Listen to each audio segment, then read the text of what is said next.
The year is 2023. PBS Plus has just launched, bringing the world's streaming services to 4,387. How can anyone be expected to go through all this content? Fear not, loyal passengers. Captain Joe Shoes and his first mate Mez are here to travel through space and time to bring you the best nuggets pop culture has to offer. Strap in.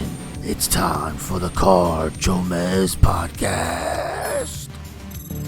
Hello everyone and welcome to episode 377 of the JoeMeZ podcast. I'm Mez and my co-host as always is... I am the magistrate of Caravan City. I am Captain Joe Shoes from the JoeMeZ podcast. Yeah, you are, buddy. What's up, bro? Gomez, very, very busy week. As you know, today is the beginning of not just slaying, but also slaying. Oh, it's a big week, baby. So to fit all this kind of stuff in is very, very time consuming. And I, being the busy man I am, you know what I do in my free time. I don't need to lay it out for you. HFS, that's what it's about. I love it. It's got an acronym now. It's a little bit different than when Eric Bischoff had what was it? HLA? HLA, yes. HLA. Eric Bischoff, good man. He knew what drove ratings. I still can't believe that was a thing. And a t-shirt. It had a t-shirt. That's what the HFS shirt has to be. It has to be a similar shirt to the HLA shirt. That's not a bad idea. I think people would buy it in spades. Ooh, what spade? That's like a shovel, right? A spade is like a shovel kind of thing. Well, it's a collection of them. It's multiple because that way you buy them in spades. Oh goodness, I love it. Hot lesbian action. What a world. PG-13 wrestling was something else. Every now and then I get like one of these suggested reels on my Instagram feed, and it's like some old wrestling clip, and it's like, yo, wrestling really be wildin' back in the day. And it's like some clip that even I don't remember sometimes, and it is really like, oh my god, like that was something we actually did. I love those clips, especially because it's just like a regular episode of Raw. It's not like anything. Yes. It's just like some random regular segment, and it's just the wildest shit you ever heard. Oh, it's just a Monday in June. What's Vince up to this week? Thank you guys for listening to the JoeMeZ podcast. Remember to smash that subscribe button and leave a 5-star review wherever it is that you're listening to this. Subscribe on YouTube, youtube.com/@JoeMeZpod. You get new full episodes every Thursday. Remember to like them. Remember to leave some comments. Share them with your friends. And Gomez, with everything going on, we still got a little bit of breaking news. Ooh, baby. Breaking news. What's happening, Joe? What's going on? Honestly, Gomez, this isn't breaking. This is just broken news because I didn't bring it up last week, even though I meant to. But Muppets Mayhem got canceled. Oh, what a terrible way to start the show. That's very upsetting, bro. Now, here's a show both of us enjoyed. From what I know, it seems to be universally liked across the board. Yes. It was nominated for awards at all the Muppet award shows with real people that gave out awards to shows that have Muppets in it. Sure. But like, what else do you want to do with the Muppets? If you're Disney and you own this property, you have something people are sinking their teeth into. They're all about it. They got people excited for more of it. And then you cancel it? Like, what are we doing here? I don't know. Is Muppet stuff like expensive? Like, is this an expensive thing to make? Right? Maybe. It must have to be because like there should be a lot more Muppet stuff. 100%. Like I don't. Every year we should have a Muppet spec. What are we doing? Some kind of Muppet something, right? Like yes, there doesn't need to be a weekly show, but once a year. Let's do a big Muppet special on ABC prime time. Let's go, baby. Kermit's birthday party extravaganza. Exactly. Something. Boom. Done. Something. Here's the special.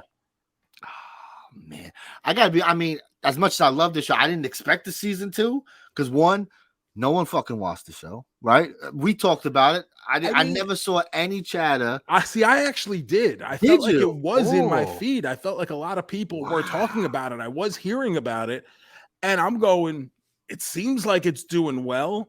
The guy who was behind it is Adam F. Goldberg, who does a lot of this nostalgia-driven TV stuff. He did the Goldbergs, obviously, is probably what he's best known for. Sure. But he was behind the Garbage Pail Kids documentary. He was behind the Powers of Grayskull He-Man documentary. So, like, he's all about, he gets, like, this is, like we were talking about David Zucker last week, where, like, his niche, he gets that spoof genre, like Adam F. Goldberg gets this nostalgia genre for people in our age group. And he did well with it. Like, I would say, here's some more money, go do something more. Yes, I agree. Also, right, the way Disney's been talking, it seems like a lot they don't want to do anything.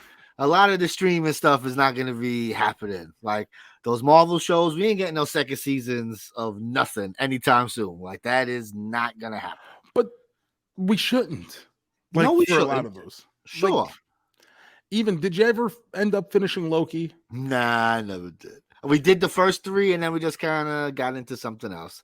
But even my wife, who's a huge Loki fan, she didn't really care. And she said there was a lot going on. She was like, oh, I really got to pay attention. And that's my problem too. Like, he's not even being Loki. He's just a charming guy with a British accent.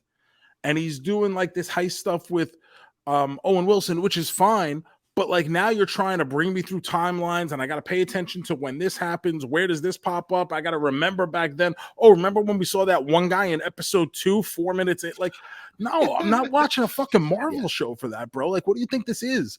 Like, I understand like the comic book fans are a little bit different, right? Because they're there reading, this story and they've known it for years. So that you're catering to a different audience there.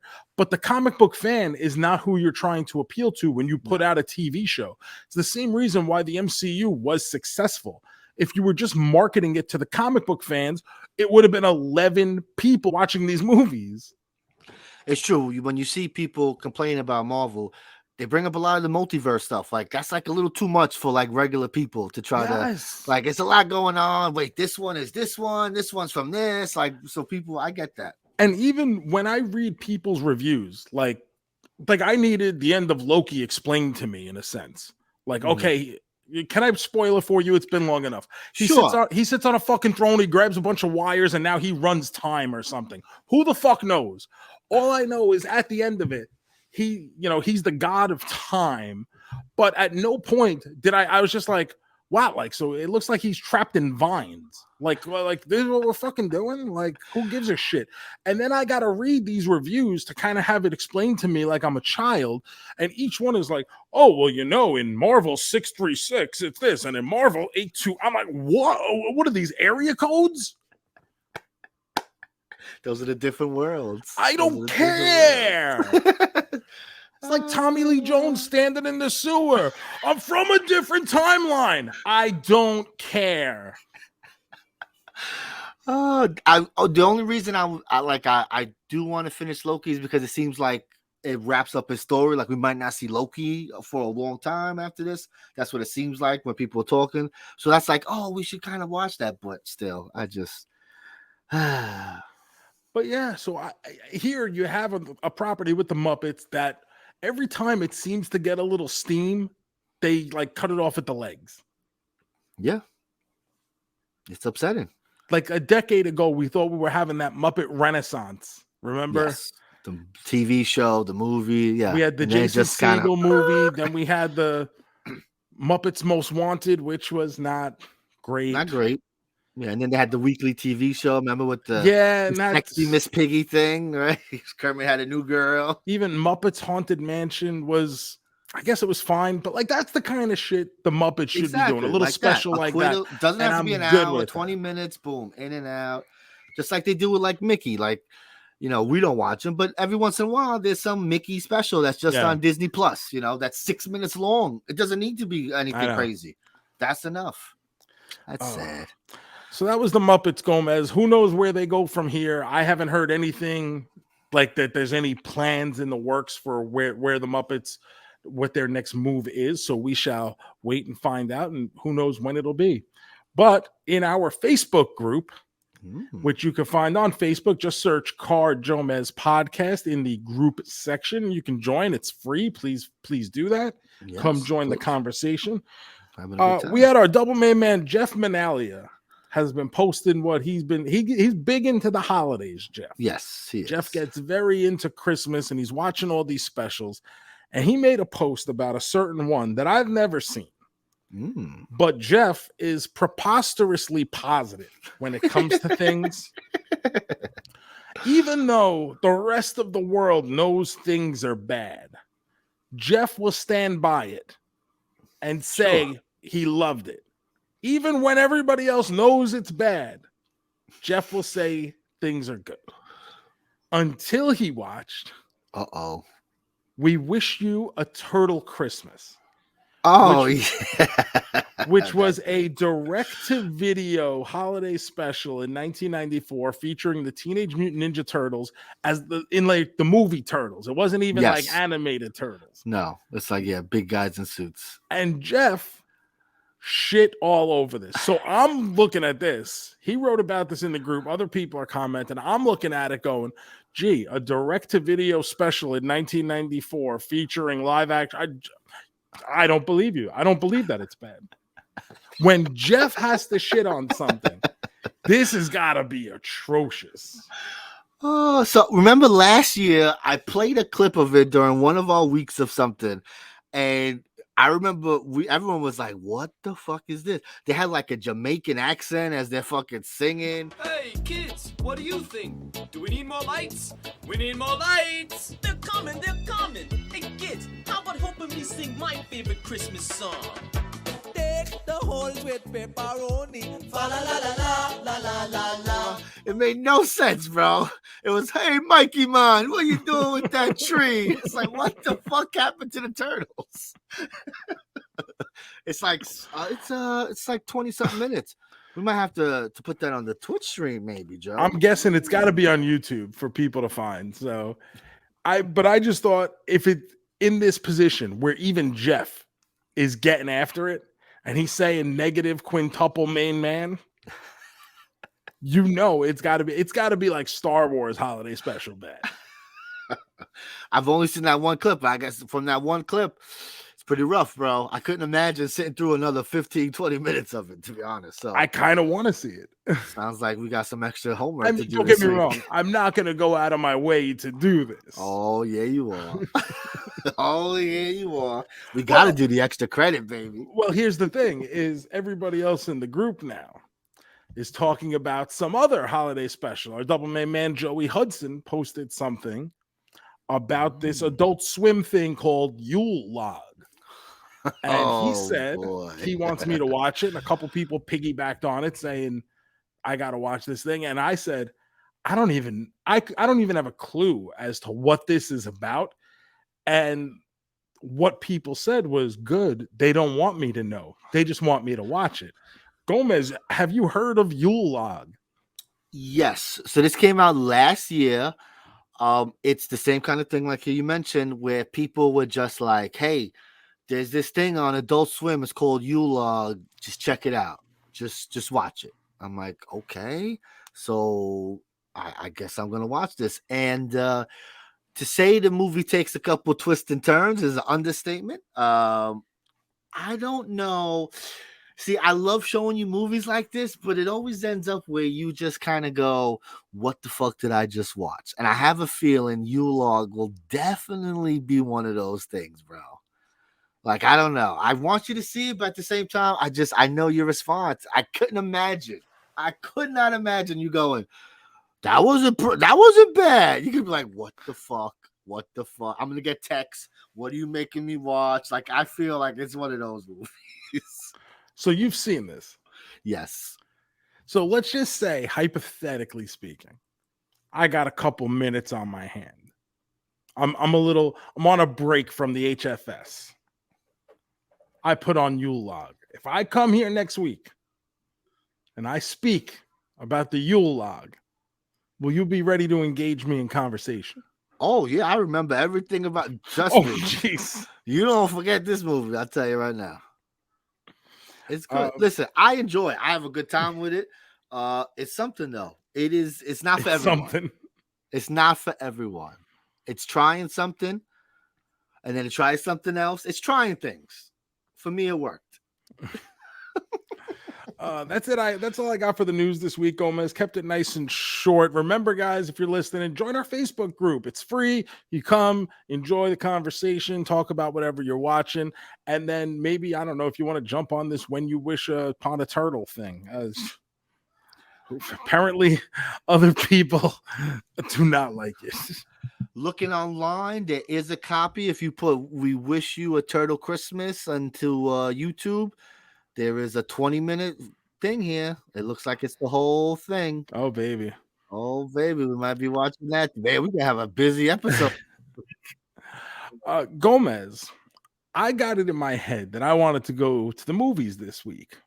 Ooh, okay. There's a lot of movies out there. I haven't really seen anything that's out. And I decided, I was thinking about going to see Wish, and I said, you know what? I could watch a good, brand new children's animated feature from the comfort of my own home and couch.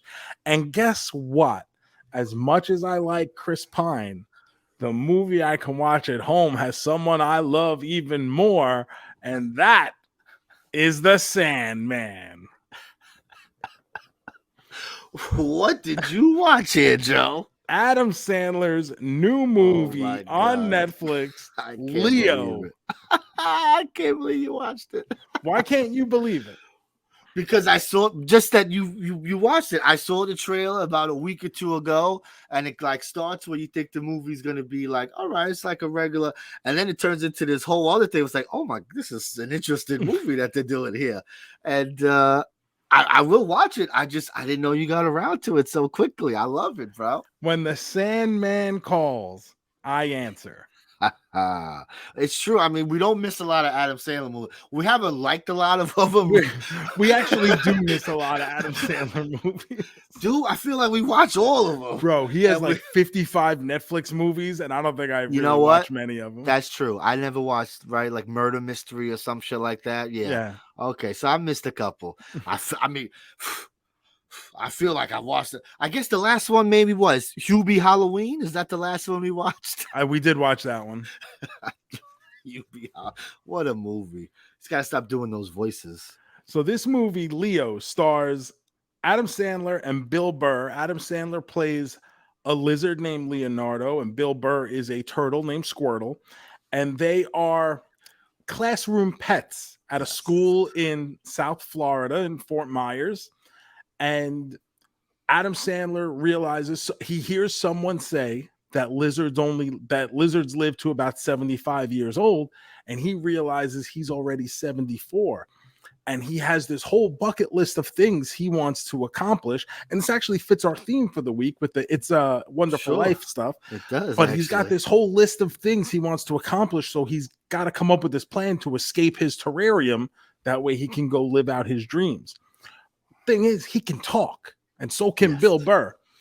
And the first week, every weekend, one of the kids has to take home one of the pets and care for it and bring it back on Monday.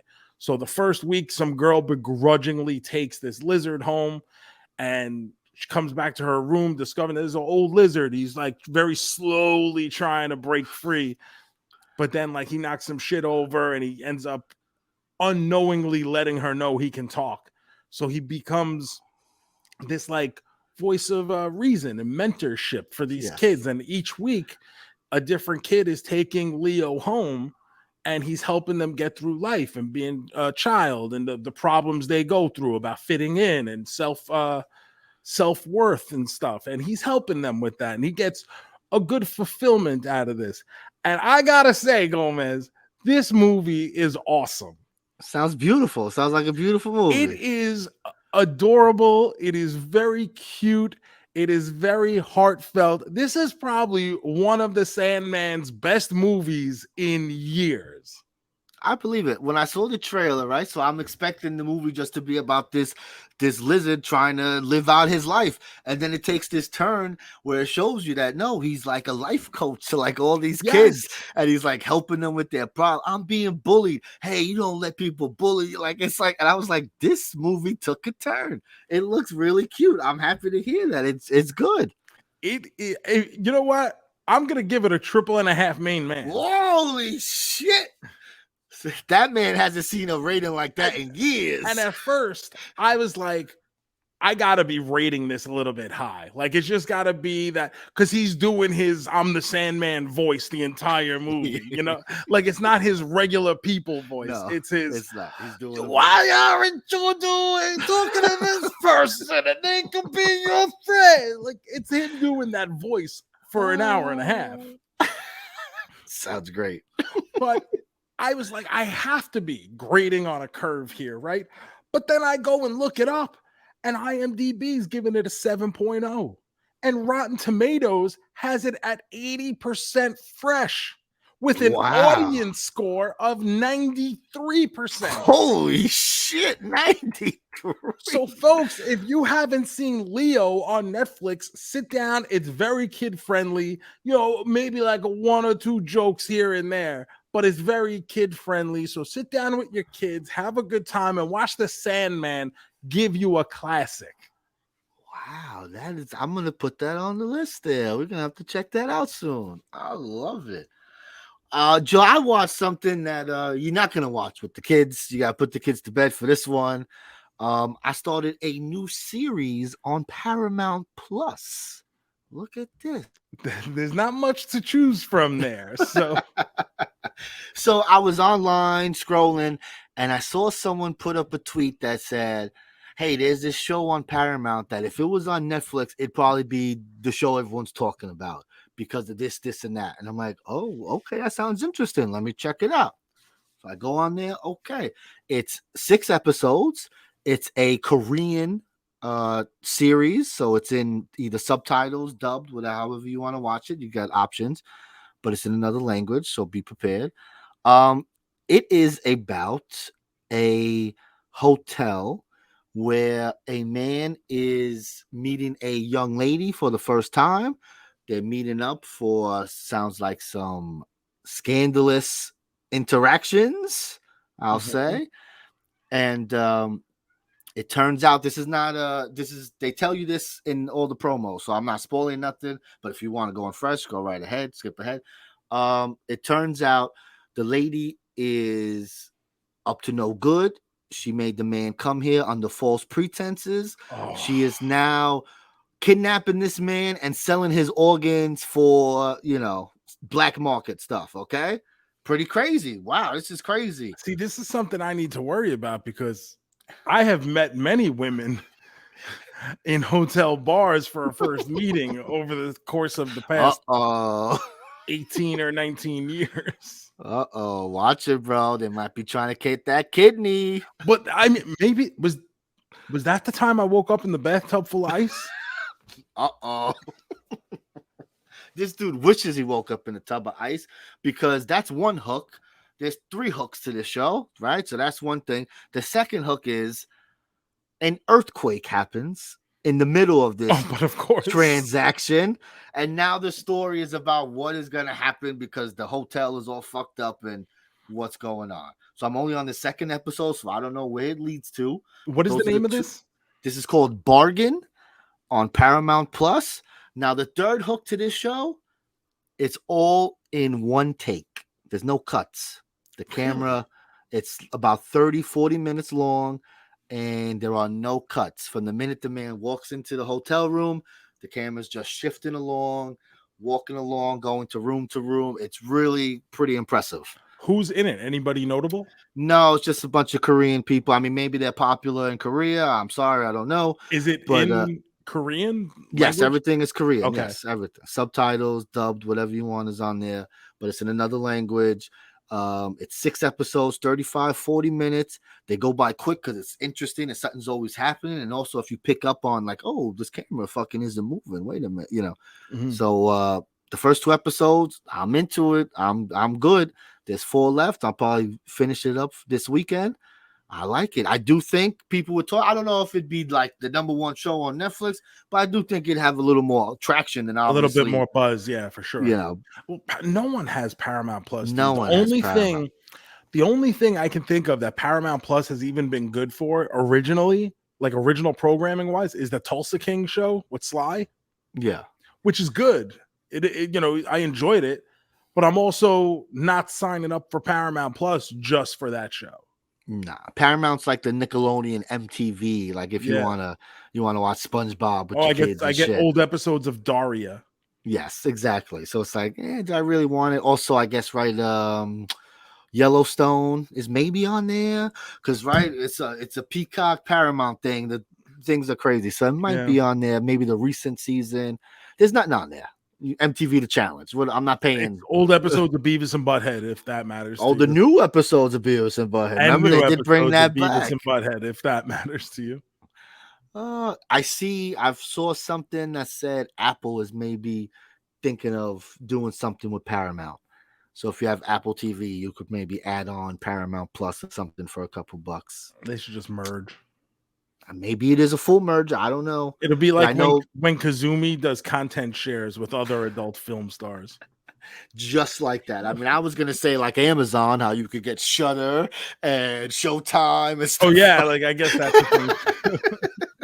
It seems like that's more what they're going for, right? It seems like they're going for the cable route. You go to Apple, hey, add on Paramount, add on this thing.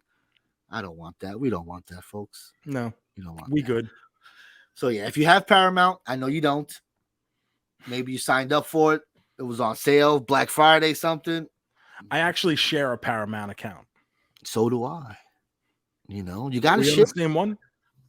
I don't know. No, I see my name on there, not your name. So okay, then yeah. I don't think so. But yeah, but you do that, right? Someone pays for Hulu, you pay for Peacock. Why not? Yeah. That's what friends are for, bro. Why not? Yeah, like basically everybody has my MLB account. Oh, you know, I haven't had that in a couple of years. I gotta get back on there.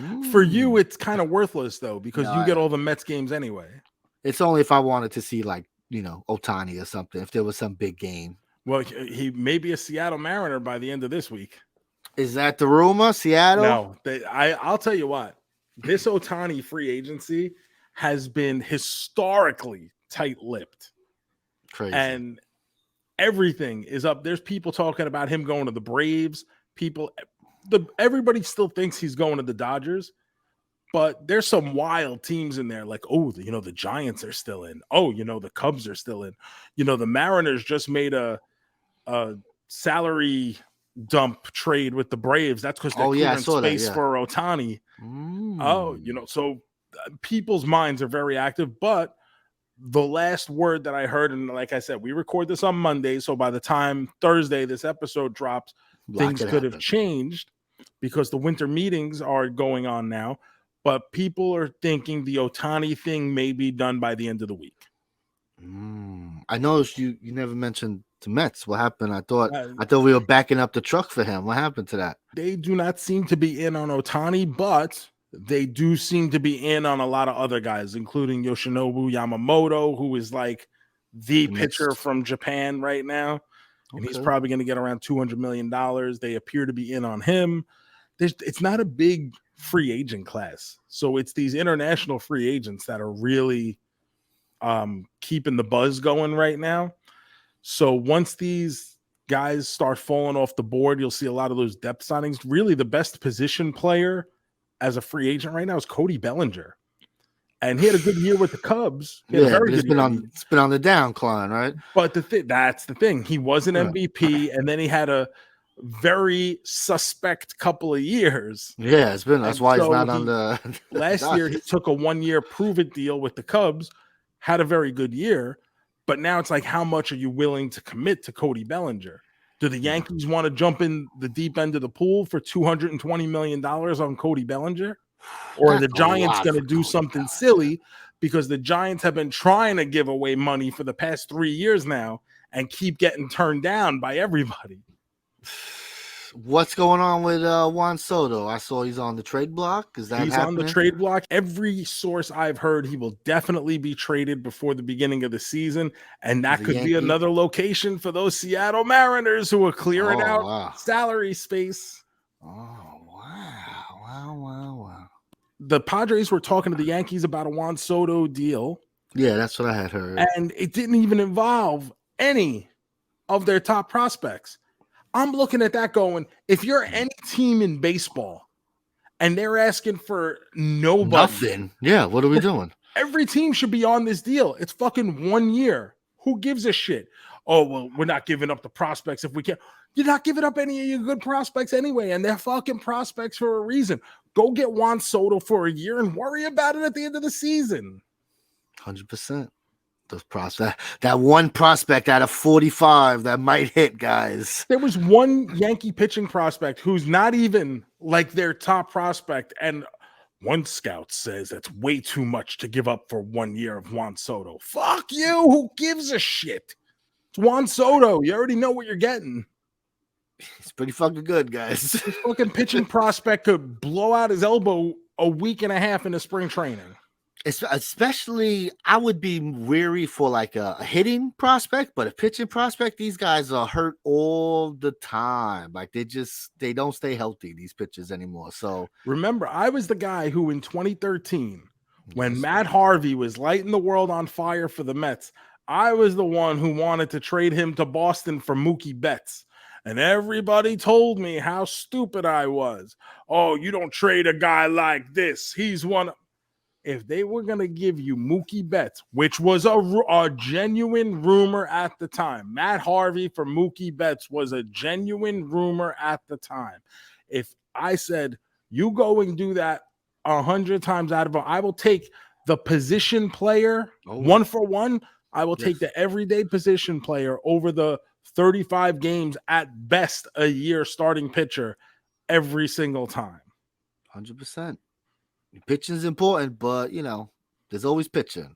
How many times did I try to trade Jacob DeGrom when he was with the Mets? Yeah, I didn't like that one, but I understand it. But you do what you got to do, and look where we at now, right? So if maybe we you could have got Jacob DeGrom, if you could have got 3 or 4 prospects for him when he still had a year or 2 years on his contract, knowing full well he hates New York and he wants to leave anyway, you go and make that deal. Yes. But they always try to play he's gonna stay, he's loyal, we'll pay it. It's like, no, he talks about he don't like it. Like, listen to him, listen to what he's saying. When he does the interviews, no, that's not the truth. It was never about New York. I loved my time in New York, brother. All anybody could talk about was how much he hated it in fucking New York. At some point where there's smoke, there's fire. It's true. You watch anything else this week, baby? I watched 2 big movies this week, Gomez. Ooh, 2 big ones, huh? Yeah, but we're going to need some intro music for that. Oh, I love intro music. Welcome, boys and girls, to Sleighing Slaying.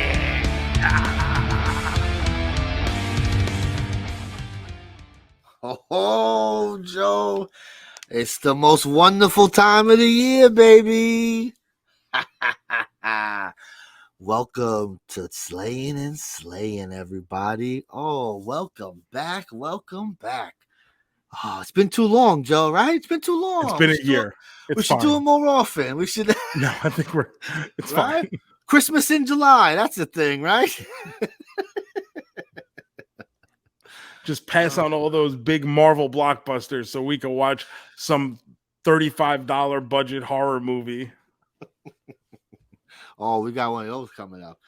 Sure we do. So it's Slaying and Slaying time, where we watch a nice, wholesome family Christmas movie and we pair it with some disgusting, terrible horror movie. Oh, baby.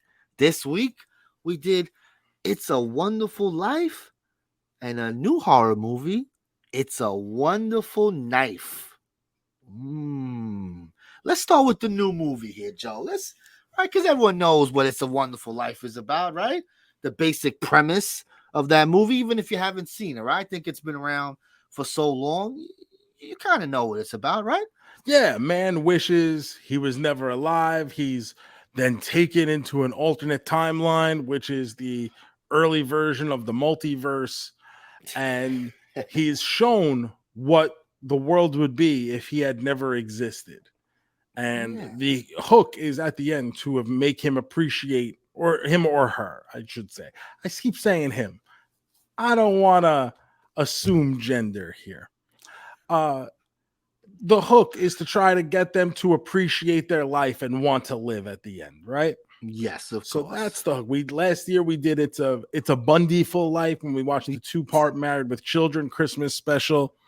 And Al wanted to live just to ruin his family's life because he saw how much better off they were without him. I love it. But this movie, It's a Wonderful Knife, 2023, clocks in at 1 hour and 27 minutes.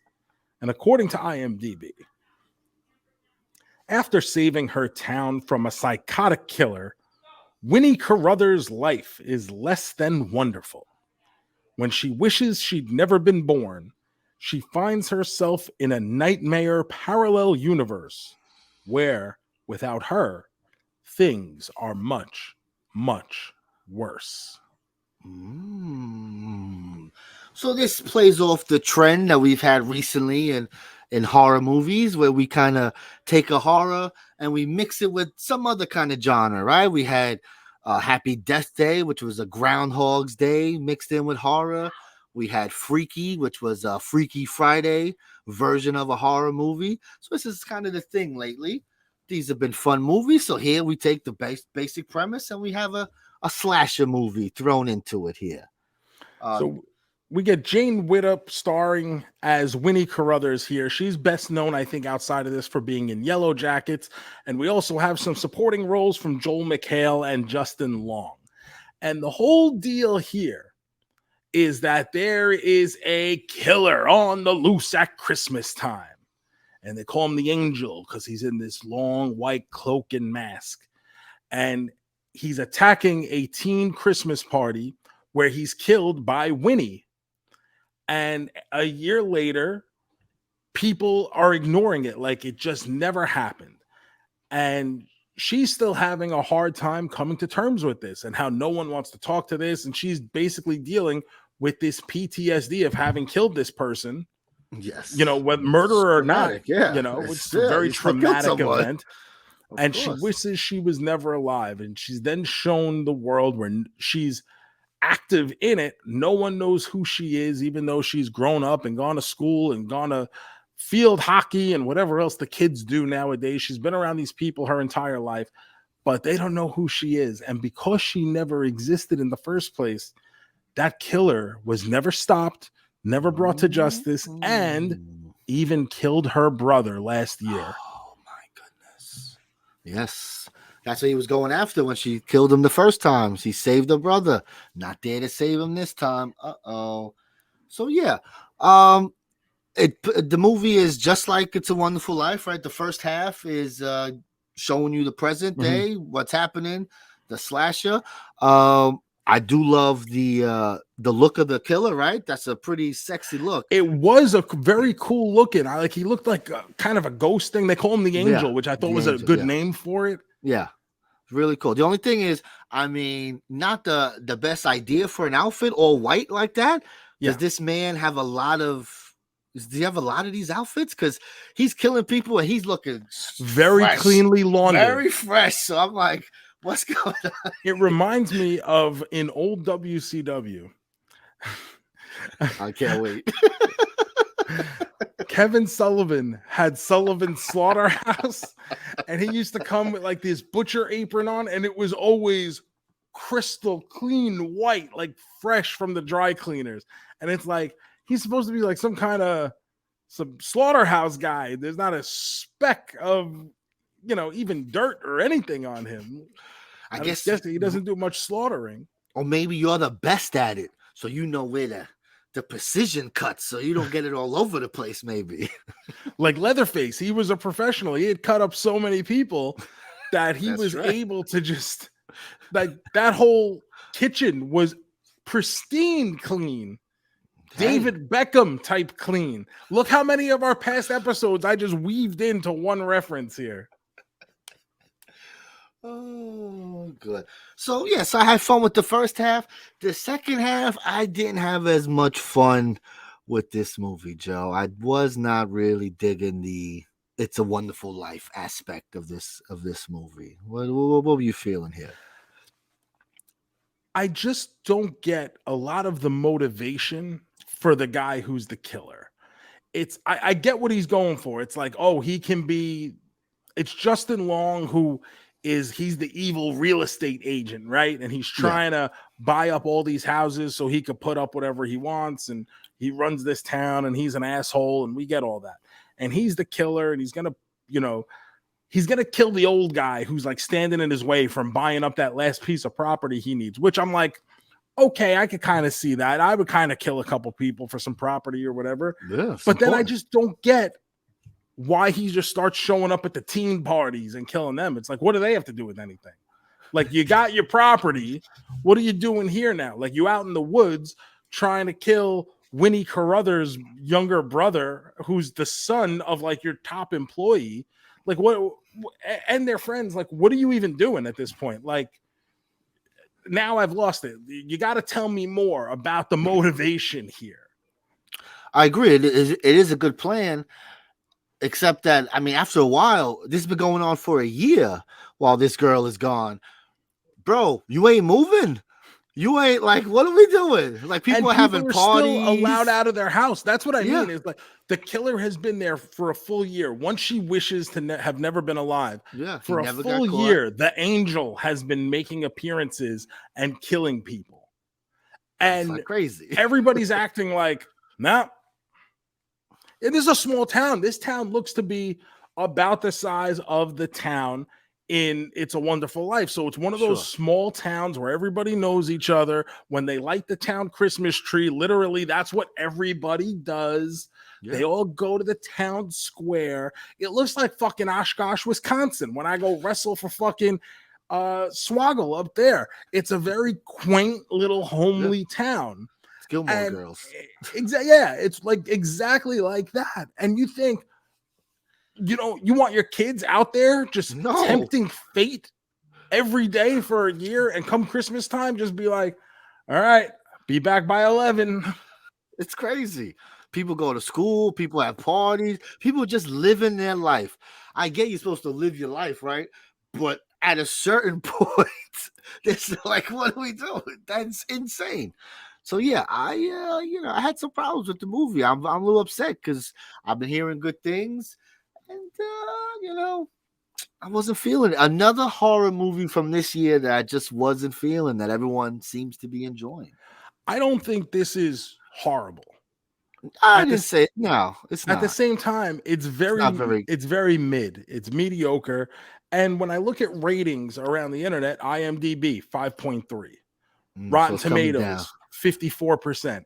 So now that it's out, it's coming down. People ain't enjoying it like I've been hearing. So early reviews that I read from people who watched it while it got its limited theater release were like very enthusiastic about it. Yeah, that's what I mean. I've been hearing for weeks how great. I don't get that. I don't get that at all. There's a lot of development. It's very messy. It's a messy movie. It really is. There's a lot of development. Kind of, I would think it's left on the floor somewhere or just wasn't written in. It's like they had this concept and didn't really have a way to flesh it all out. So you kind of got what you got. Idea. Yeah. And then you get this relationship at the end that is basically a matter of convenience between the girl and then the other girl who becomes her love interest at the end of the movie. And then it just throws the whole movie into disarray because the love interest happens to remember the girl Winnie from the previous timeline, even though she wished for her life back. So technically she shouldn't have been friends, let alone do anything with her. Yeah, there's a lot of not good here. A lot that could have been as a concept.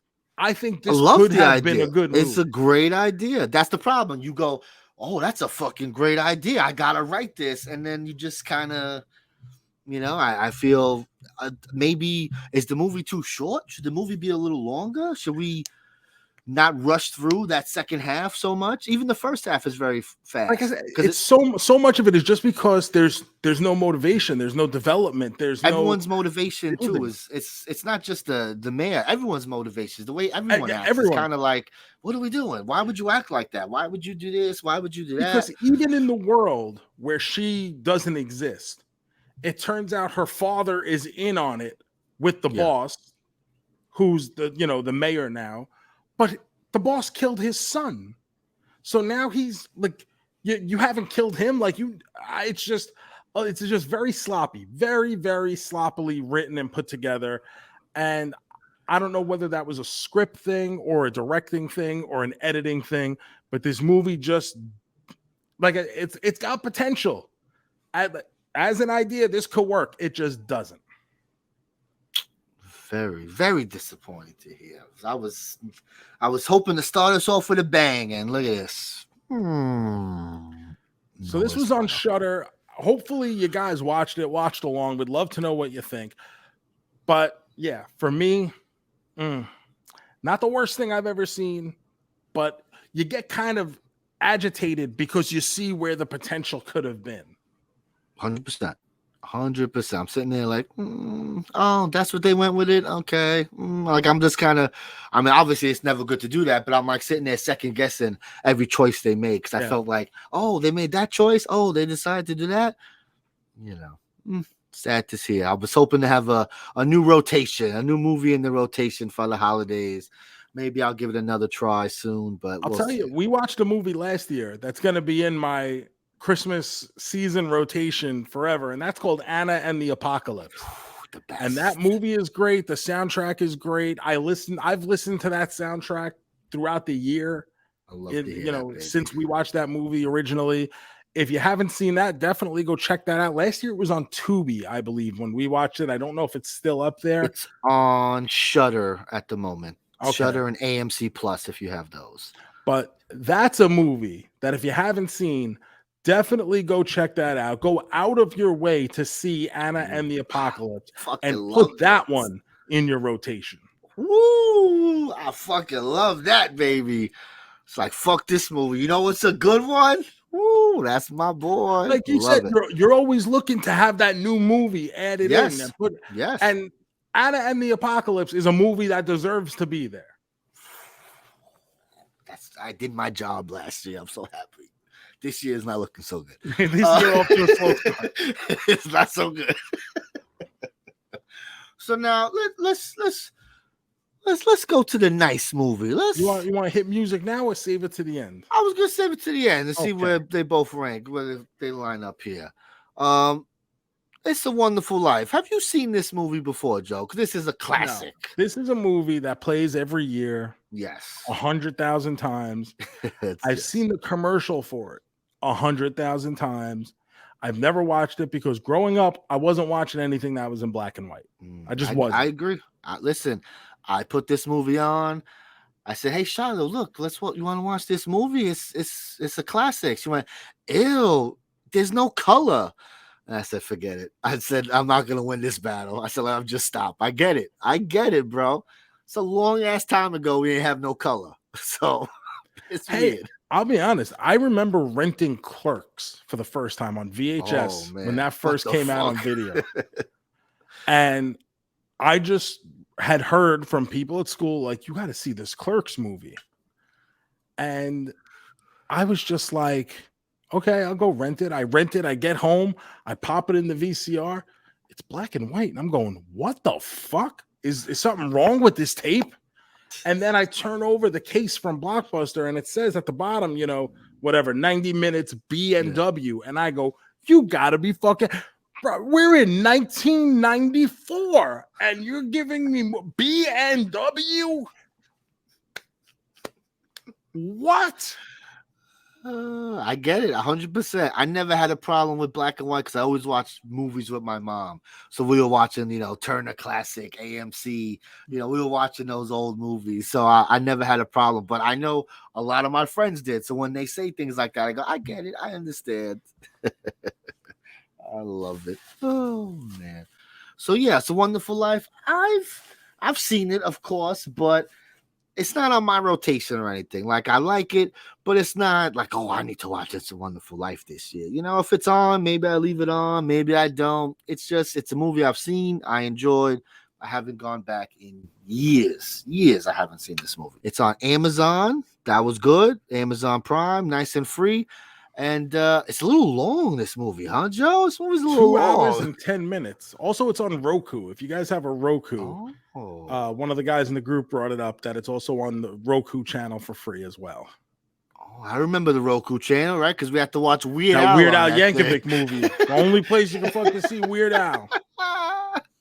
I love it. Fucking Roku. That's good to know, though. I do. I need to check that out. There's probably some gems on there. You never know, bro. 2 hours and 10 minutes. And I feel like we all know the story, but IMDb says That's true. What's the official word? an angel is sent from heaven to help a desperately frustrated businessman by showing him what life would have been like if he had never existed.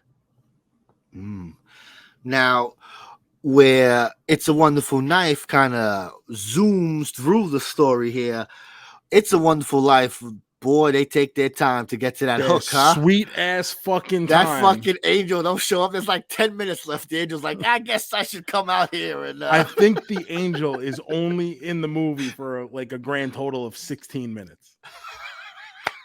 I was joking about 10 minutes. That's great.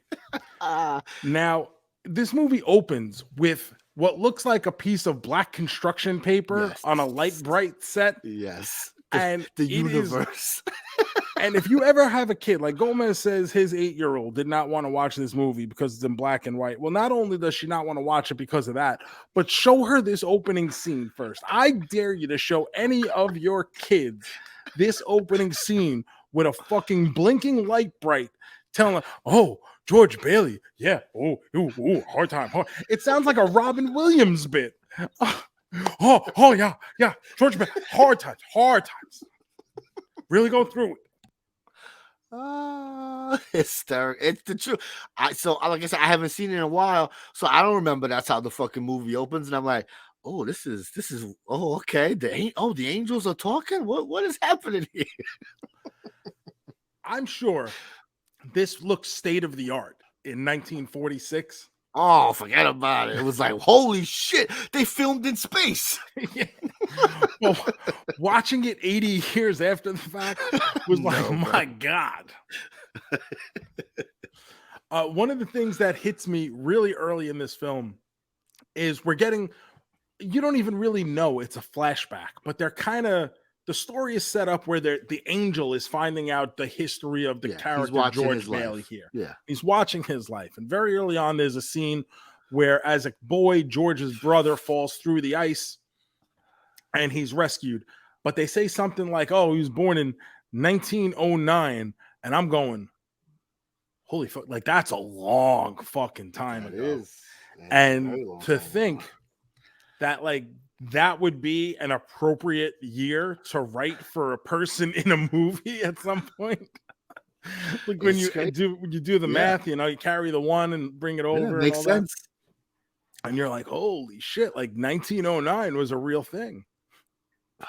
So what they do, the kids, they say the 1990s, that's the late 1900s, bro. That's how kids talk about us. This is crazy. I read something recently where it was like, if they were to do that 70s show at the same timeline now, we'd be doing it about the 2000s.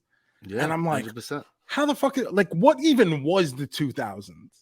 Like the 70s has a very 70s vibe to it. The 80s has a very distinct vibe and design to it. The 90s even, I can give you the 90s. What even was the 2000s? Fucking Axe body spray?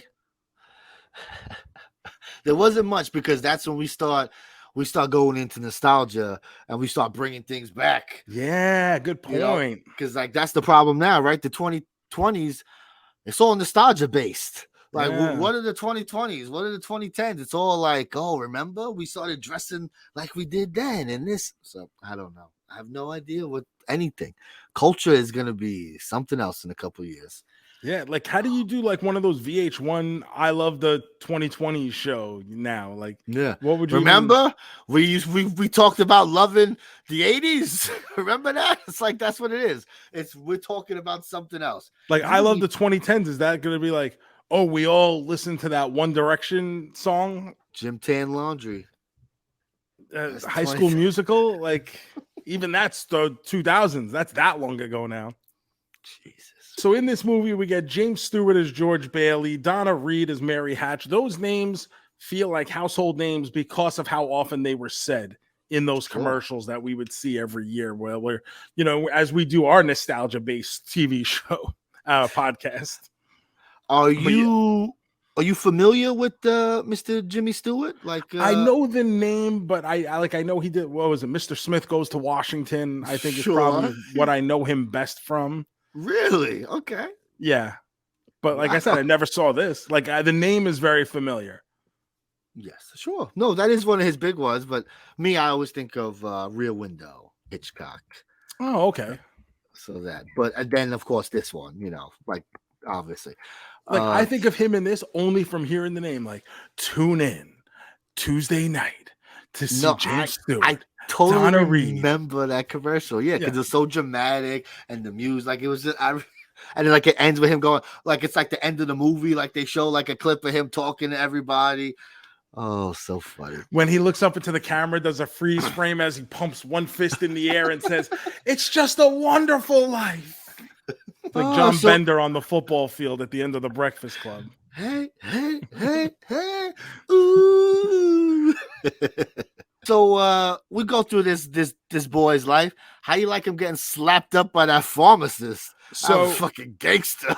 For those of you who have not watched this, it took me, I don't want to say it took me a while to understand what was going on, that what we were watching was actually a flashback and not happening live. But as it kicks in finally, this young boy is doing child labor at a pharmacy, and he's basically just serving up ice creams and sodas, which seems like a good gig for what appears to be a 8-year-old. It's like 10 or 2. He's like, he ain't doing. He notices the pharmacist puts poison from a big ass bottle, distinctly labeled poison, in this medicine. And instead of saying, "Hey boss, you probably put poison in this," he brings it to his dad's office to be like, "Hey dad, I think the guy put poison in this. What should I do?" And he ends up not even being able to tell his dad because the evil banker is there, Mr. Potter. And he's basically trying to buy out the dad's business because he is also big on evil real estate. And he wants to take over the whole town of Bedford Falls. Yes, the money. Now, when the kid finally gets back to the shop, the pharmacist is like, "Hey, you fucking brat piece of shit. Why wasn't this medicine delivered?" And he smacks him so fucking hard upside the head. And the actor who played the young kid, that was a shoot. His ear started bleeding from being smacked in the side of the fucking head. He said the guy who played the pharmacist was legitimately drunk during the filming of that scene and just slapped the fuck out of him. Because that shit is rough, bro. Mister, please. Holy shit, bro. I'm like, yo, this movie's crazy. I thought it's a fun movie here. What the fuck? I didn't know beating your kids was, I don't know. I've never been, I understand you get a little slap here and there when you're a bad kid, but like this kid fucking caught it. And it ain't his kid. And it is not even his kid, exactly. It's his worker. You complaining about your jobs, huh? Fuck. Now, what I didn't know is that this movie is actually based on a short story called The Greatest Gift, which is written by Philip Van Doren Stern. And it was a story he had been trying to get published, couldn't do it. So he tried to release it as a greeting card. And as the greeting card was passed around, RKO Pictures, someone from them came across it, decided, hey, maybe we can do something with this. Let's buy the rights to this story and turn it into a movie script. And they eventually sold it to Liberty, who is, I forget the name of the director now, Frank Capra. It was Frank Capra's company who he ends up directing this movie. He does a bunch of stuff. But he ends up buying the rights to the movie rights to this story from RKO. But that's how this story originated. It was almost a greeting card. What kind of greeting? What did they have? What kind of greeting cards did they have in the 40s? Apparently, it was going to be like an 11-page greeting card. That's what I mean. Like, what the fuck? That's a fucking card. Oh my god! So we get all these little tidbits of George Bailey's childhood, and eventually he grows up into be like a 40-year-old man who's going out with a high school girl at the dance. Yes, he's supposed to be in high school. It's like, bro, there's no way this man is in high school right now. That's one of the things he plays. James Stewart plays George Bailey in the movie between the ages of 21 and 38, and he looked exactly the same for all of those years. They just put a sweater on him. Look, I'm a kid.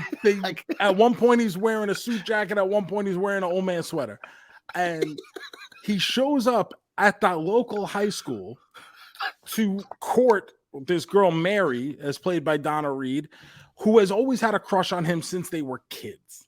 And now she's getting ready to graduate, and George wants nothing to do with it. George wants to live his life. He's as free as a bird now, and he's going to go and see the world. He's going to learn how to build things.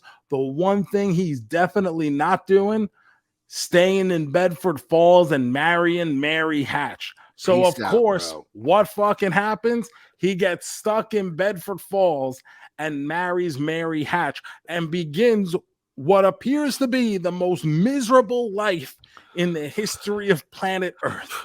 I don't know what's so wonderful about this life, bro. What could you, like, I'm shocked he didn't try to jump off the bridge fucking 15 years before. Bro, the minute his brother was like, nah, I ain't taking this job. What? Fuck out of here, bro. Everything he ever wanted in life goes to shit.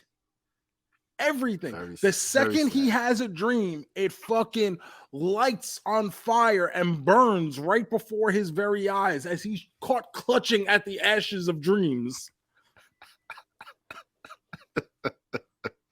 I feel very bad for this man. He has all these hopes and aspirations, and nah, bro, you just gotta suck it up and do the thing. He doesn't get to live out a single one of his dreams. A single one.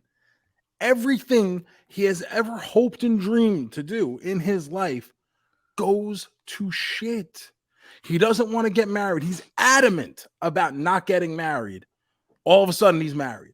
He's adamant about not wanting children. He's got 4 kids. He's adamant about not wanting to inherit his father's business. He ends up inheriting the father's business because there's no one else. Who says you got to do it? Fucking take off, bro. Bedford Falls goes to sleep at the same time every night. You can sneak out under the cloak of darkness. No one will see you. And we don't even have the internet, so no one will ever be able to find you again, George Bailey. And then when his business goes under, he's there pulling money out of his own wallet, meant for his own vacation, to try to save a business that he couldn't care less about. What are you doing? Poor bastard. Terrible life choices, one after another. Gotta have some agency, bro. Step up. Fuck this shit. To make matters worse, and I'm giving you the George Bailey perspective, how I view him as an outsider. But I look at Mary, and I go, Mary has had a crush on George since they were kids. She would go to the pharmacy just to sit at the bar and get a soda from George and be because she had a crush, a childhood crush, and it's lovely. I love that shit because what do we know about me? I love, bro. But they finally get together. They do a little dance at the high school. This one guy's mad that George gets to dance with Mary instead of him, and he hits a button where the floor opens up and there's a pool underneath. George and Mary go toppling into the pool. So that guy's happy until they make it the cool thing to do. Cool. Everybody's doing it. And everybody just starts jumping into the pool. And the guy who's upset and opened it in the first place is there like waving his fist of rage. Why I oughta. And that guy who hit that button and opened that pool, Gomez, that's actor Carl Switzer, who is best known for playing Alfalfa on the original Our Gang Little Rascals show. Oh, that's awesome. Look at him. Finally got another role after all those years. Well, he wasn't credited for it. Oh, I love it. But they end up appearing to have a great time at this date. It becomes the date. He walks Mary home. They're singing the songs. Buffalo gal, won't you come out tonight? I guess that's the hit of 1946. All the hits. You know them all. You know, I just got my Spotify Wrapped, and I'm still listening to Spice Up Your Life after all these years. So Buffalo gal, won't you come out tonight must be the chart topper of the first half of the century back then. You know what I found out about this song, Gomez? What'd you find They made out? different versions of it depending on what town it was going to be played in. So it'd be like Chicago gal, won't you come out tonight? Interesting. New York gal, won't you come out tonight? But Buffalo gal becomes the popular version of it because people didn't realize it meant Buffalo, the town. They thought it meant Buffalo, like the Native American type Buffalo, like Tatanka Buffalo. Tatanka Buffalo. So yeah, like we said, that angel, he just watches every little fucking detail of this guy's life, and eventually he's like, and somehow he thinks this guy has it good. He's like, oh, what could he possibly be upset about? This guy, he's got everything he needs. Misery, debt. What else do you need in life? His business is constantly faltering. They're constantly having to borrow from Peter to pay Paul. We're in part of the depression here at one point.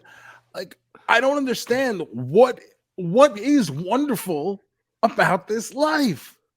So when it gets to the point that Uncle Baby Billy, and I can't, because the guy's name is Uncle Billy, and all I could say to myself was, oh, Uncle Baby Billy, the whole time. Somehow he loses $8,000 in cash. It's a lot of money in 1940, bro. In 1946. Oh, here we go. What did this? I can't wait. If he lost 8,000 and just poof, they're gonna retrace his foot. Oh, let's look in the street for this $8,000. Let me tell you, if you've left $8,000 in 2023 in the street, I'm picking that up and I ain't telling you shit. I don't care about Bedford Falls. I don't care about community. If I find $8,000 in cash, that's going into my pocket. I'm going to find a way to sneak that into some fucking weird account somewhere. And I'm going on a vacation, all thanks to Uncle Billy's haphazardness. But we say $8,000 is a lot of money to me now. Sure, it is, of course. You know how much $8,000 in 1946 would be worth now? Because I looked it up. I pulled up an inflation calculator. I punched in the numbers, and $8,000 back then would be worth $136,742.67 in 2023 dollars. Could you imagine losing $100,000? Imagine having that in cash and just walk out. Oh, I must have dropped it in the street. Oh my God. I'm a little worried about you though, saying that if you found money in the street, you're just gonna pick it up. You gotta be careful, bro. Someone's gonna be looking for that money. You gotta, But now we gotta be careful because they put the ink packets in the money. Yeah, bro. And there's cameras everywhere. Sure. So that's the kind of shit. But back in 1946, sure, 1940, you taking the money. I get it. Yeah, 1940, it's going right in my pocket. Finally, we get to the situation now. The business is going. This is what is finally the breaking point for old George Bailey here. He's fine because Uncle Billy lost $8,000. Now it's fucking over. He can't handle it. He's yelling at his kids. He yelled at his kid's teacher over the phone. And I love watching people use the old phones in the 40s or the 30s, whenever this movie is set, depending on what part of the timeline we're in. That old phone is terrific. Love it. But this is what finally sets him over the edge. And as he goes to jump off the bridge, we're finally introduced to our angel, Clarence. Yes. And what does Clarence do to get George Bailey to snap out of it momentarily? and not jump off the bridge, Clarence gets George Bailey to jump off the fucking bridge. He jumps. That's in his him. way of saving him. Clarence pretends to be drowning in the fucking river or whatever is under this bridge, and George has to dive in and rescue him in the dead of winter in what is supposed to be freezing, icy temperatures in this water. And George Bailey takes his time off to remove his coat and dive in like Mark Spitz in 1976 and fucking go get Clarence, where they're then rescued by I don't even know who, but he looks like the fucking gas station attendant from the Texas Chainsaw Massacre. And he takes them both back to a room that looks reminiscent of the gas station attendant's room in the Texas Chainsaw Massacre, where they can get warm. And Clarence just starts talking to him about angels and shit. And at that point, I would have been like, bro, shut the fuck up. Yes. Like, can you just lock this fucking drunk bastard up talking about angels? Get him out of my face. Oh my God. I love it. I do love, though, I'm going to jump off this thing and kill myself, but I'm going to jump off and say, what? So what? He would have jumped in and he was just cold? And he would like, what was killing him if he could just jump in? And I don't understand. I guess he would have jumped in feet first instead. I don't know. That would have really been rough. It's so funny. But either way, he sees life without him is not very good. Mr. Potter, the evil banker, takes over everything. Everybody basically lives in subservience to Mr. Potter. And George decides he wants to live because now all of a sudden he misses those kids that he never wanted in the first place. He gets his life back, shows up back at the house. They've apparently been looking for him. And guess what? All the residents of Bedford Falls are bringing a basket full of money for him. And wouldn't you know it, it just magically adds up to $8,000. It's a Christmas miracle. And I don't know how income tax worked in 1946, but I'm pretty sure, there's a gifting limit. Like nowadays, you can't gift more than $10,000 to a person, Sure. Now, I don't know what that was in 1946 dollars, but if we use the same rate of inflation, I can guarantee that it's very much less than $8,000. It's probably like if I bought JoeMeZ a soda pop in 1946, he would have to declare that as income. That's an expensive soda pop, bro. It must be good. It's that real cocaine in there. I cannot believe this movie is regarded as a classic. I cannot believe that the people involved in this movie regarded it as the best thing they've ever done. I cannot believe. Actually, I can believe. I can believe that this movie was a box office fucking flop. Oh, wow. I can believe that this movie had no fucking audience for 30 fucking years. It's so funny how this always happens. No one watches these movies. How many movies fucking Black Adam's going to be the greatest movie for fucking Shiloh's grandkids, bro? This movie back then had a budget of $3.7 million, which was astronomical at the time.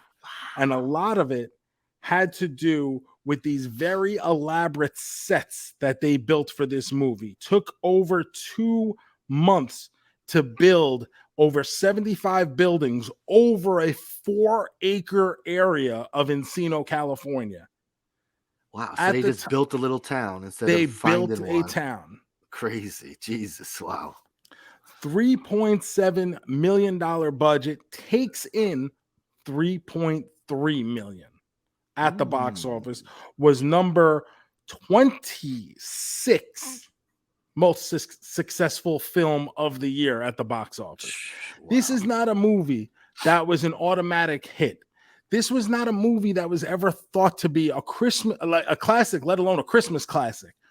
They weren't going for that at all with this movie.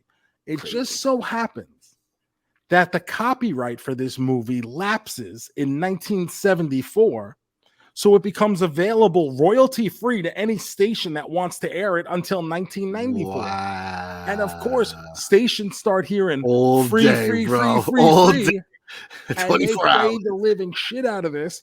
And especially during the 80s, where it gets such heavy rotation, and especially during the holiday season, and people now regard it as this absolute Christmas classic. That's very interesting. Wow. It was manufactured, bro. It's not real. Yeah. Unbelievable. In fact, it gets to the point where it's even added to the Library of Congress's National Film Registry in 1990. Damn. Unbelievable. Wow. Like I said, people gas this up. People love this movie. We've heard from people who hate this movie this week. As we said, we were coming up on watching it. We had people who were saying, I can't wait. This is one of my favorite movies of all time. We had people say, I can't wait. This is one of my least favorite movies of all time. I got to be honest with you. This is not good. Oh, no. There is so many issues. And I'm catching myself because I don't know whether I'm grading it through the prism of 2023 or as a person who's sitting there in 1946. I guess at the end of the day, I got to sit there and go, you know what? It's a good story. It's a good moral. It's a good thing to think about, that you matter and that people need you here and people love you and people want you here. And that's for all people. And when you think that there's no way out, there's people who care. And that's something nice to tell people, because every single one of us has gone through an issue where we felt like we had no way out. And somehow, if we're here today, we found our way out. Some people haven't, and that's a shame. So at the end of the day, for giving people hope, whether it's that $8,000 is just going to show up on their fucking coffee table right before Christmas, and Clarence, who apparently is going to do nothing of worth, is going to get his wings. If that's what it takes to get you to believe, to go on another day, then go on and believe that. And I'm happy you found something to take a message out of this and push you on one more day. This goes on to be ranked AFI's number 20th film of all time when they did their list in 2007. Get the fuck out of here. Wow. That's crazy. You want to say Christmas? Like, get out of here. Wow. But JoeMeZ, my favorite thing that I learned about It's a Wonderful Life. The FBI. What the fuck? I bet you weren't planning on hearing FBI. No, not at all. I got one more thing. FBI, what the fuck? You say, It's a Wonderful Life. This is a really pleasant holiday classic. You know, my grandparents probably love this shit. The FBI flagged this film as communist propaganda in 1947 due to the portrayal of the banker, Mr. Potter, as the most hated man because he's a capitalist. And that portraying the capitalist as horrible people was a common trick used by the communists. Fucking funny, bro. And the writers of this movie apparently had close relationships with known communists. That's crazy. The communist movie is the one we all regard as a holiday classic. Oh, Joe, let's hit some music. Let's wrap up this week of Slaying and Slaying.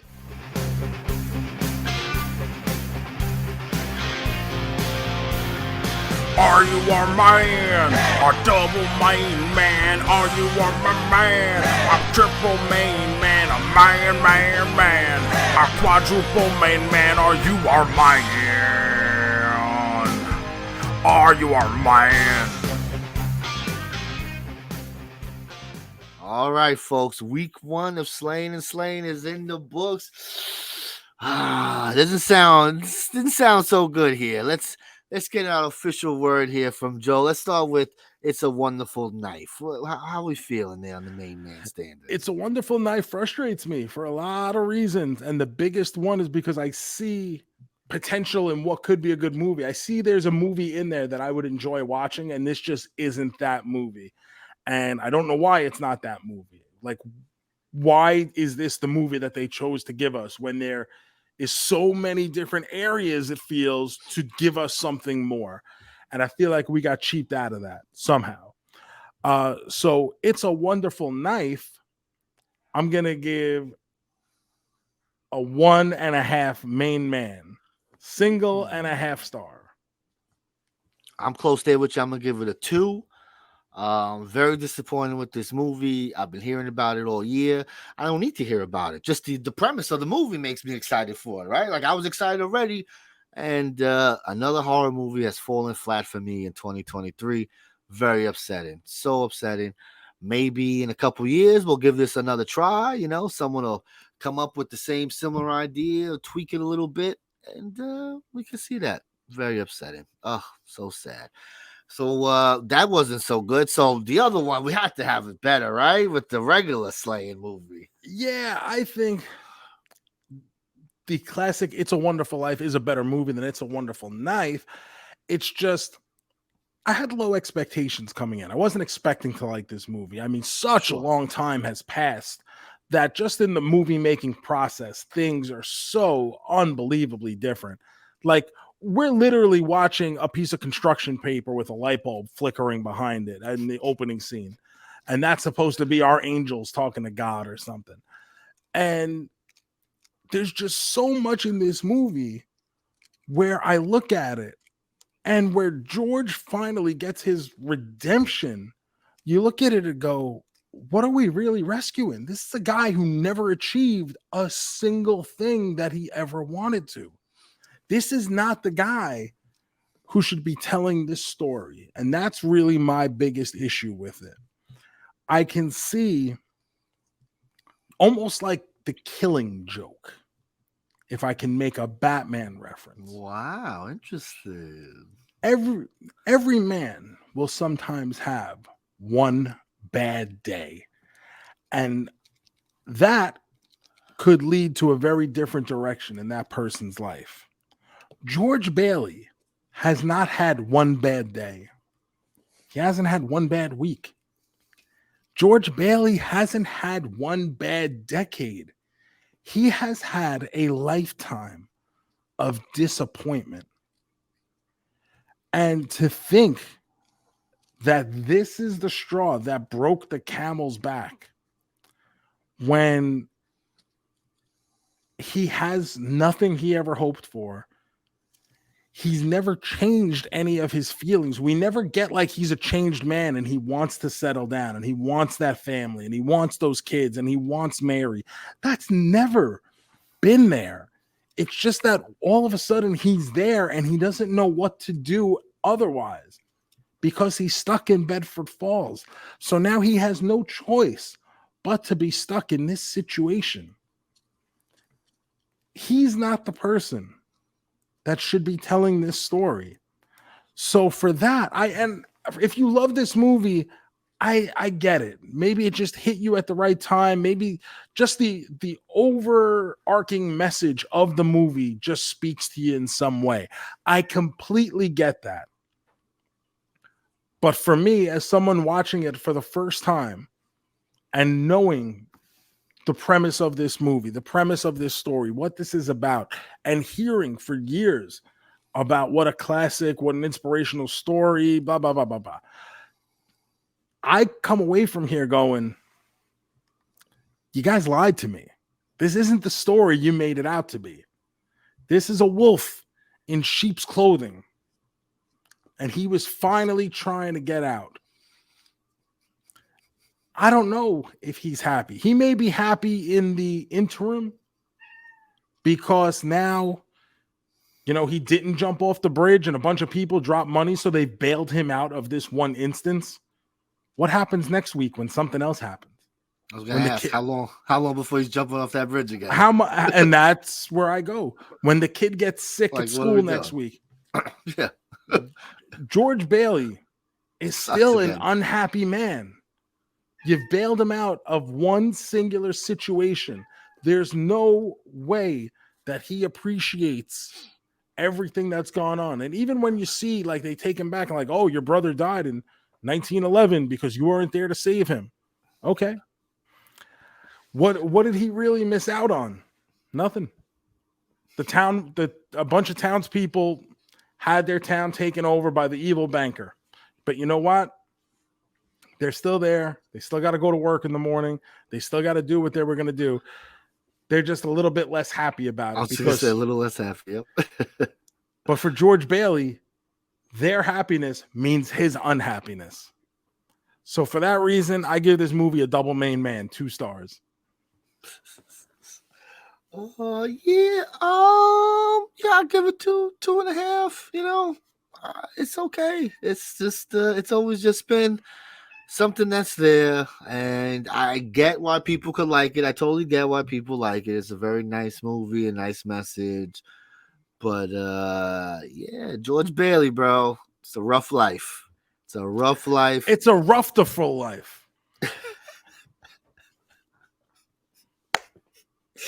Oh, that's the name of the episode this week. What an episode we've had this week. Oh, all right. Well, week 1 is down of Sleighing Slaying. Let's see how week 2 turns out. Let's see. When I started this, I had 4 choices to fit into 3 weeks. So this week, I'm gonna let you decide, Joseph. In one hand, I have one theme. And the other, I have another theme. I don't know which is in which hand. And now we're going to go left or right, Joe. Which one do you want? JoeMeZ doing his big RVD impersonation. Pick a hand right now. I'm going to take your left hand, JoeMeZ. In the left hand, we have, let's see. Oh, it's a good one. Okay. This week, remember, we started this Sleighing Slaying. One of the first themes we did was which one's scarier, right? We said, what's the scarier version? Is it the Michael Keaton Jack Frost, or is it the evil snowman Jack Frost? And we learned that it might have well been the Michael Keaton Jack Frost. I'm not going to lie. But also the evil snowman Jack Frost. Don't take a bath with that snowman. So this week, we're going to do, once again, which is scarier? Is it the 2000s version of The Grinch Who Stole Christmas starring Jim Carrey? Or is it the 2022 version called The Mean One? An evil killer Grinch is on the loose. You know, so I hate this 2000 version, the Jim Carrey Grinch. But on Boozing with the Toys a couple months ago, we had Steph DeLander, and we were some movie thing come up, and it turns out her favorite movie of all time, and I wanted to punch myself in the nuts when I heard this. Her favorite movie of all time is the Jim Carrey Grinch movie. She shouldn't be allowed to have opinions. If you want to say it's your favorite Christmas movie because of a certain age you grew up in, sure. But just your number one favorite movie? That's just, you need to watch more movies, honey. Unbelievable. That is horrendous. Horrendous. I thought I was having an aneurysm. Wow. That is, I'm stupefied. So where can we catch these movies, JoeMeZ? Well, here's the dilemma. The Grinch was on something and now it's not there no more. So that's upsetting. But it's okay because it's the Grinch. Who needs that? The Mean One, this one's going to be on the Twitch stream. It was always going to be on the Twitch stream. This is it's on VOD. You can find it. You could pay $3-4 on Amazon, Apple TV, wherever you rent your movies. It's there, but I'm going to show this on the Twitch stream for everybody all weekend long. I jumped on for one showing of It's the One for Knife on Saturday night because I was out in PA. I had a busy weekend, so I couldn't do my all-day stream. So I did get one stream in. We had 1 or 2 guests in there watching along. Good times. But this weekend, we're going to do it all weekend long. The Mean One. Every 2 hours we'll be playing like we usually do with some fun little things in between. But that's for next week, Gomez. Yes. Let's wrap this one up here, baby. Good. It's now time for the big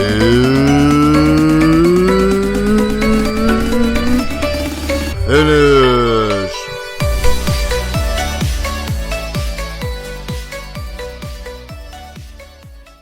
All right, Joe. We gotta spin a wheel, baby. Do it. Let's spin it.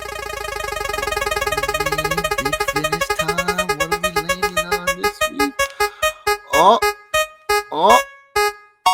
That's staying? It's staying. Okay. Today's big finish. It landed on favorite soda pop. What's your favorite kind of sodas? I know some people like to call everything a Coke. We ain't doing that. These are real things. Orange soda, grape soda. We're gonna find out what we like here. Here we go. Wild Cherry Pepsi runaway winner #1. See, I might. As much as I love a wild cherry, I do just love a regular Pepsi. And I treat myself every once in a while with the cherry, especially at the movie theaters, right? That's a go-to at the movie theater. We get a cherry drink. I'm just gonna go good old-fashioned Pepsi Cola. No cherry. Well, you used to be able to get wild cherry Pepsi in the fountain here and there. Taco Bell used to have it for a while. Yeah. Now it's like impossible to find. So fountain wild cherry Pepsi is like a fucking unicorn right now. So whenever, like, if I stop at a gas station, I got a road trip ahead of me and I can get a wild cherry Pepsi, you better believe I'm getting a fucking wild cherry Pepsi. #2 for me, I'm on a kick right now with orange Fanta. It's the best. It's the so best. good. It's not something I drink regularly, but like someone just brought me a Fanta one day and I was like, man, wanna Fanta? Don't you wanna? And I wanna Fanta. I'm going Fanta #2, but I'm gonna go grape Fanta. I love me some grape. Orange is good. Pineapple, delicious Fanta. I love them all.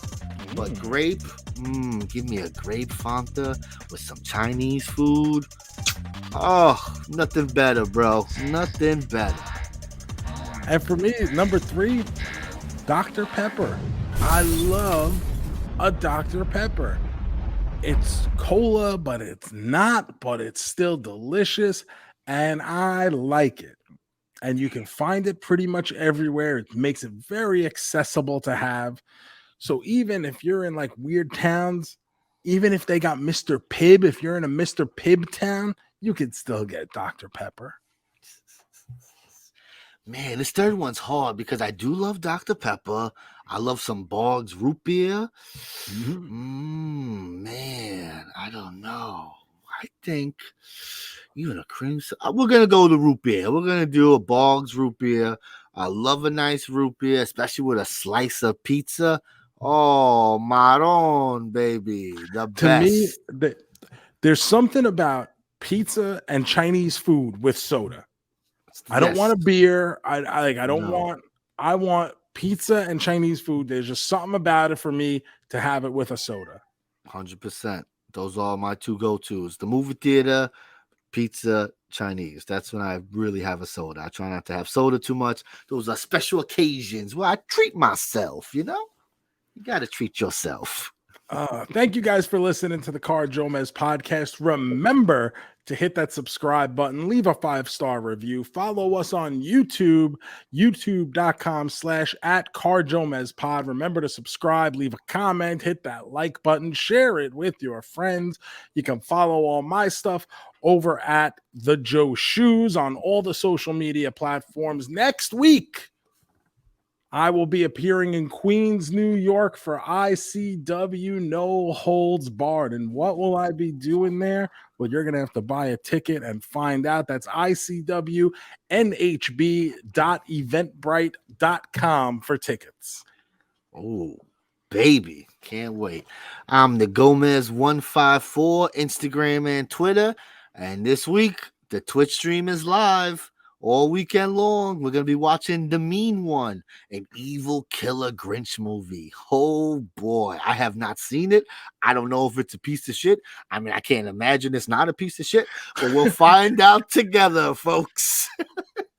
And we're also watching The Grinch, starring Jim Carrey, who is probably one of the most influential actors of my life. When you think about Ace Ventura and The Mask, at the point in my life, my adolescence I was when those movies came out. But, you know, they're all not home runs. So we'll be watching that Grinch movie as well. Thank you guys for listening. But JoeMeZ, it's time to make like Tom and cruise. Peace.